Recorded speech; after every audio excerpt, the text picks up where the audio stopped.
আরে এই ওপাড়ার ওই তপনদার ছেলেটা বাড়িতেই দেখি আছে, কি একটা চাকরি করতো না? ওটা মনে হয় গেছে। ঠিক হয়েছে, অহংকারে মাটিতে পা পড়তো না।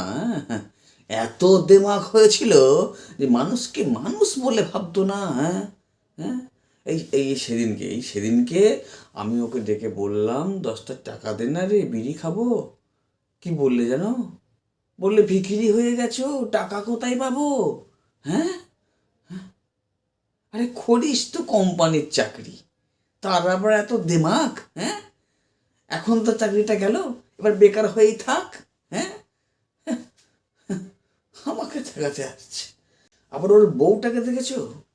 শহুরে মেম সাহেব যেন। জানতিস না কোম্পানির চাকরি ভরসা নেই কোনো?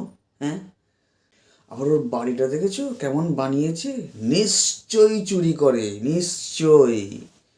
চাকরির টাকায় অমন সুন্দর বাড়ি কি বানাতে পারে? হ্যাঁ, এই আমার আমার আমার ছেলেটাও তো শহরে থাকে, কোম্পানির চাকরি করে।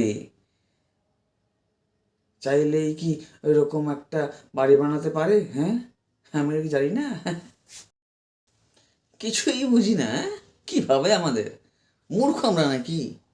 নেহাত পরনিন্দা পরচর্চা ভালোবাসি না, তাই চুপ করে থাকি। আরে হরি কাকা যে কেমন আছো? আরে থাক থাক থাক থাক, এই তুমি এই তপনদার ছেলে না? কত বড় হয়ে গেছে ও।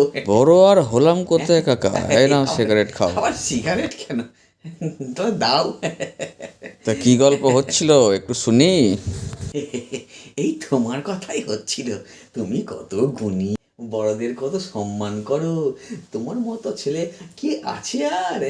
তুমি তো আমাদের গর্ব, তুমি তো আমাদের অহংকার। হ্যাঁ, থাক কাকা থাক, আর খাইও না বার। আমি সব শুনে ফেলেছি। হাসি এবার, হ্যাঁ কাকা?